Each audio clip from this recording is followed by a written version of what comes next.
All right, government students, here is lesson 5 in Unit 1. This is on the Articles of Confederation. And really the main idea we're going to be looking at is why did the Articles of Confederation fail? We're going to be looking at more as we get into class, and we kind of have to have some of the background knowledge about what the Articles of Confederation are and how they came about. Okay, so during the Revolution, in the early years as our nation, the United States are really anything but united. Okay, people during this time period viewed them very much as citizens of their state and not of their nation. This is something that really, like, it's hard to imagine now, because if you were to be in another country and somebody asked you, "Hey, where are you from?" Most of us would probably say from we're Americans, we're from the United States. Whereas, and if you were to ask somebody at the founding of our country where they were from, they would say, "Well, I'm from Virginia, I'm from New York, I'm from Delaware." Okay? Their state was their nation, okay? Because each of these states have very different cultures, very different values, economies, different ideas about democratic government, okay? And how they work. Maryland was a very Catholic state, one of the very few Catholic states of all of them. Well, most of the other states were very Protestant. Even the North-South divide was quite huge in terms of economic difference.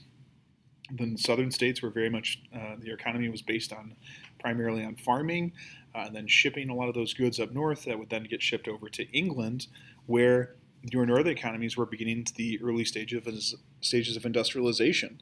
Okay?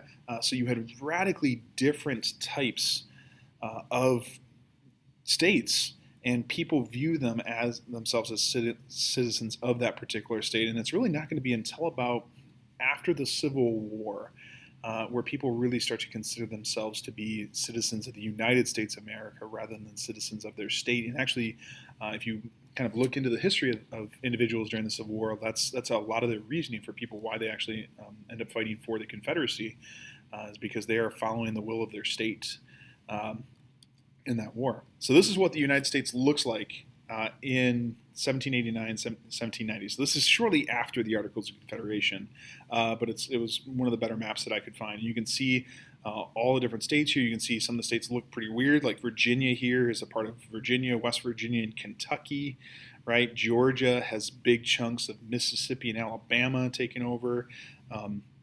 Connecticut has some parts over here in what's modern day Ohio, right? Massachusetts and Maine are all the same state, with New Hampshire cutting it off. New Hampshire is really a territory, almost a part of.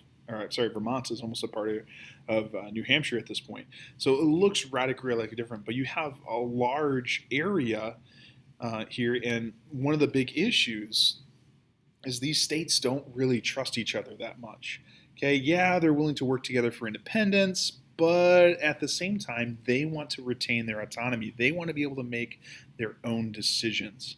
Okay? And they greatly feared forming a powerful national government because that's what they had under Great Britain.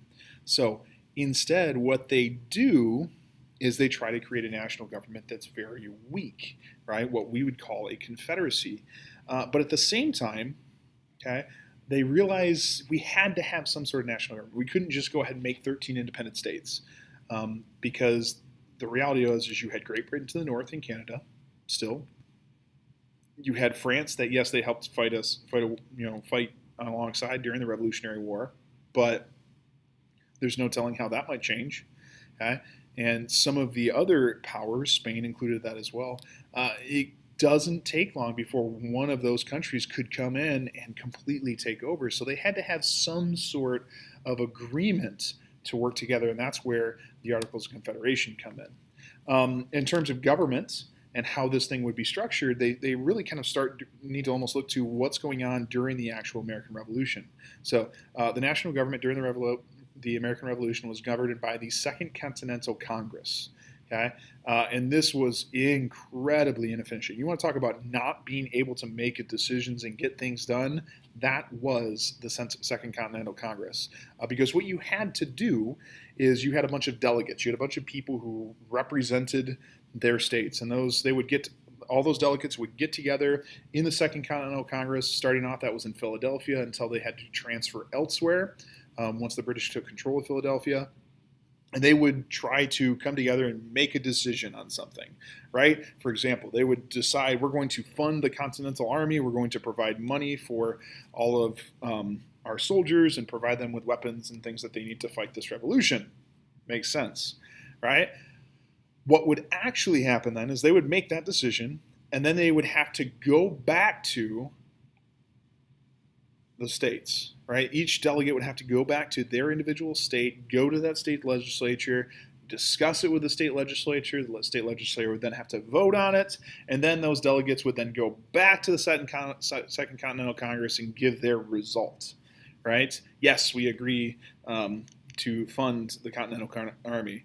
However, one of the things that the states do, and we still do this to today in some extent, is the politicians today did not want to have to actually tax their citizens, because who likes paying taxes, right? And as a result of that, they kind of put off some of those debts into the future.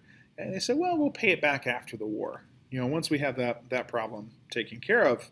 It's kind of very similar to what George W. Bush did during both the Afghanistan and the Iraq wars. We all know war is very expensive, and he decided, well, let's not raise taxes to pay for this war. Let's just kind of borrow money for it. And in fact, Bush went further and said, let's cut taxes during that time to help stimulate the economy and economic growth.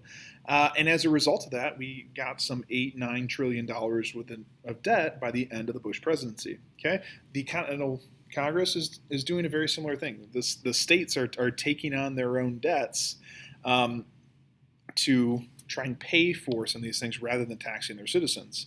All right, and as a result of kind of after the Second Continental Congress was finished, they realized we need a better functioning national government. Okay? We need something to make decisions that's more efficient than what we're doing right now. And as a result of that, they created the Articles of Confederation of Perpetual Union. We'll just refer to them here as the Articles of Confederation. Okay? It was actually created in 1777. So early on during the American Revolution, and it was word for word, this is right out of the Articles, a firm league of friendship between the 13 independent states. It came from a couple of different spots. You had individuals like Ben Franklin and John Dickinson who were looking at some of the different forms of government around the globe and also in the Americas. The Iroquois Confederation greatly influenced the development of the Articles of Confederation. Okay? And it gets created as a result of kind of some of those ideas and experiences. And it ends up not working out too well because states don't really trust each other. They feel a very large government and a powerful legislature would basically eliminate the need for states. Okay? And how would those people actually be represented in that national government, or how would that state be represented in that national government? So we kind of bring out the articles to try and see if we can have some sort of national government to help function during the Revolutionary War and then in the years afterwards. It creates a national legislature that had more authority to act than the Continental Congress. No longer did you have to actually go back to the state legislatures and make decisions. You could make decisions together, right? However, at the same time, you only had a legislature. There was no executive. There was no judicial branch. But before the Articles of Confederation could take effect, it had to be ratified by all 13 states. All 13 states had to agree to this before it could actually take effect. Right? And while some states very early on ratified it, Maryland and a few other states, but Maryland becomes the last one, are really dragging their feet. And it's not until actually they are almost faced with the threat of invasion, and really kind of George Washington and the Continental Army kind of says, look, you need to ratify the Articles of Confederation or we're not going to actually send troops to help defend you against the British. That gets Maryland to finally agree to it in 1781. Right, and you get ratifications, just a term for formal approval of a legal document. So what did the national government and the Articles of Confederation look at? I kind of briefly mentioned this before, but it creates a unicameral legislature. Right? A unicameral is a big fancy word for a one-house legislature. So you have a single legislative body that is making all the decisions at the national level. Within that legislative body, each state had one vote. Okay, you had to have anywhere from 2 to 7 representatives for each state. Problems could come up because, if you have two representatives for a state and those two representatives disagree as to what to do, well, how is that state going to actually vote then? Okay? In order to pass any kind of like basic decision, you needed what's called a supermajority, or that's 2/3 of the states voting in favor of that. For the original 13, that would mean 9 out of the 13 states have to agree. And this is to like pass the most basic things like, hey, we want to make sure our troops have money, they're getting paid, and they have the weapons that they need.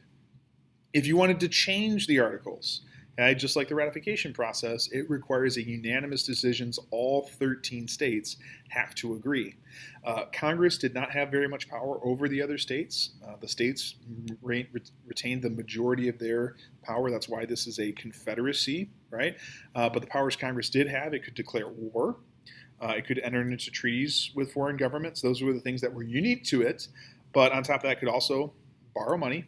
It could establish a military force. It could try to settle arguments between the states, and it could manage relationships with all of the Native Americans. Okay?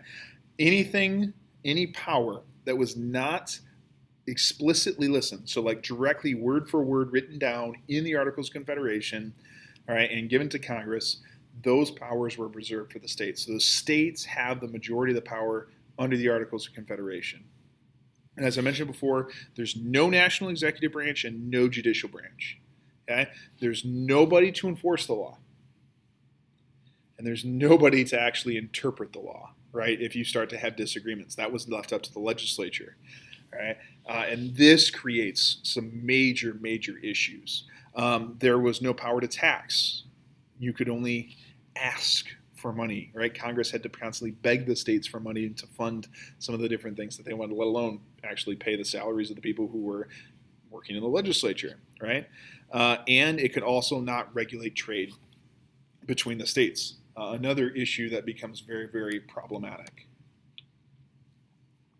And really, by 1787, all right, only 6 years after the Articles of Confederation actually take into effect, a lot of people from all around the United States start to realize, what, the Articles of Confederation are not working well. They are a disaster, and we need to fix it.